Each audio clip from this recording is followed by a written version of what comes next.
In this short video, we're going to talk briefly about CSS resets. What is a CSS reset? Well, it's a short, compressed set of CSS rules that resets the styling of all HTML elements to a consistent baseline. And that's fancy talk that I just read off that first paragraph on the page that I'm looking at. But we sort of experienced CSS reset recently. We talked a little bit about Bootstrap, and we saw how we could download preloaded, predetermined CSS files, and we had a choice between the regular CSS file and the CSS minimized. We didn't use the minimized because basically that was an ultra reset CSS file. It was compressed. It had more of a less file. That's the LESS standard, so it compressed a lot of the things that we expect to see in a CSS file. It also it helps define the page that we are designing, reset it to a base minimum. That is, that no longer will it just let every browser decide what to do with it. Instead, it says all of these assumptions that you're making about the page, we're going to reset them all to 0. And then we're going to get started and define the page as we go along. We're more in control of what's going on.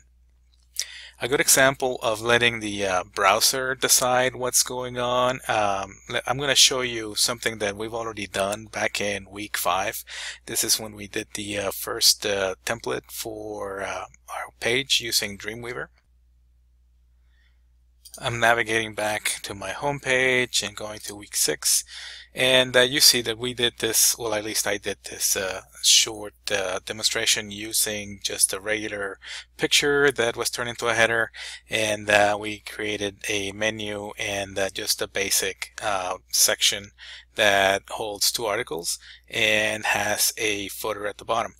One thing that should bother you, and I know that it bothers me about this particular design, is that although my code, if I go and I look at the page source, and my CSS, here's my template.css, is all fine, and we are very specific at what we want the page to look like, the browser has just pretty much made its own decision and decided that it's going to give me an extra space before the H1. Although there is no additional space given in the code, it decided that the page is going to float from the top and it's not going to be flush to the top of the page. So this is where our first attempt at resetting the CSS code is going to come into play. I'll go back to the page where we have our assignment. Actually, this is just a demonstration. The assignment comes in responsive web design. Going to click on Simple CSS Reset, and I get a little burst of code. I'm going to zoom in a little bit. Basically, this states something that we've done before, just as the character set should be UTF-8. That's the character set we use, pretty much the Western standard. But then we're going to add this asterisk followed by a block of CSS code. The asterisk means wherever you see these items, apply the values to them. Wherever you see a margin, reset to 0, padding, do the same to 0, and border, just don't use any. Speaking of reset, I will reset the size on that. I'm going to highlight all of this text. Well, actually, just from the asterisk down, the character set should already be in our template. I'm going to copy that, and I'll travel back to Dreamweaver, where I've already opened up my template from the original assignment. I'm going to click on Code and make sure that I see my template.css. Here we see character set UTF-8, so that's why we didn't copy the other one. Let me see the design once again, and this one, you can tell that everything is kind of wonky. It's on top there's a space above the welcome, which is the H1. Our announcement is split in 2 because there's additional space that's being put in. Okay, back at the code in the CSS in my template. I've already clicked the end of line 1. I'm going to press enter a couple of times, give me a little space. I'm going to paste what I just copied, and that is the reset of the code. Margin 0, padding 0, border none, close bracket. I'll see the source code again. I don't think I'm making any changes to any of that. I mean, this is an assignment we did several weeks ago. I'll click on design and see what happens right away. The reset has already taken hold of the top graphic. Everything got pushed to the top. The H1 is now starting at the beginning of the content as opposed to after it decides it's going to give it a space, and the special announcement is just one long block. Next, I'm going to save the CSS file. Save, well, actually it doesn't let me, although it's giving me that. Maybe I can save just a regular file. Save all, and now it's saved. I'm going to trust that my other pages have taken the CSS from it, and they have. So once that is checked, I'm going to actually, just so that I know that it's saved somewhere, I'm going to right click on my templates, tell it to put it, and replace what's on top. That way it's backed up in the cloud. And then my week 6, which is what all of these pages that were built with this template are, I'm going to put all of those as well. Say yes, and let me see what's going on the actual page. Close the CSS and actually open up the page where this is. Here's the week 6 index. I'm going to reload, and now that the CSS has been reset, everything has been pulled back just a little bit. We could add some spaces. We could change the CSS to affect the paragraph a little bit so that there's a little bit more space.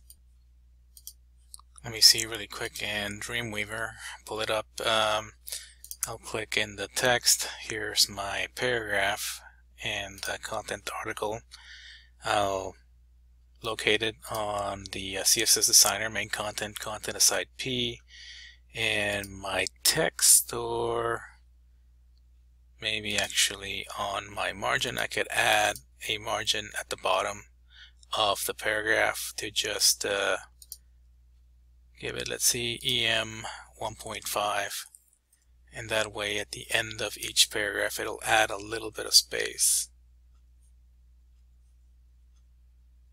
If only that were the content article. That was the content aside. Let me make sure that I'm on content article on this side. I put it on the side. P, same difference here. PX, actually change that to EM and do a 1.5. And if I were to add more text on the CSS, well, actually then that's already there. I can fix the footer at the bottom by doing the same thing, just sort of giving it a margin on top. I'll do 1.5 EM as well, or WM. How about EM? Much better. And I'm going to publish this. Put yes, yes to all. It should have replaced all the code across all the pages. And let me load it up. F Rodriguez, etc. on week 6. Reload, and here is our page with the additional space that we just put in. So I mean, it still needs a little bit of help, but once the CSS was reset, we're more in control of what's going on. I know that, you know, we can identify where the spaces could be a little bit better, but then everything is actually jiving a lot better. Everything is supposed to be where it starts. If it starts at the very top, right below the navigation bar, that's where this bar or this white block begins, and it goes to the bottom. And the same thing with the page itself. It's at the very top. The divisions are all in contact with each other, and it just plays a lot better. For the actual exercise, which is going to be the next video, I'm actually going to provide you with a starter CSS file, so that that can be your building block to creating a responsive web page.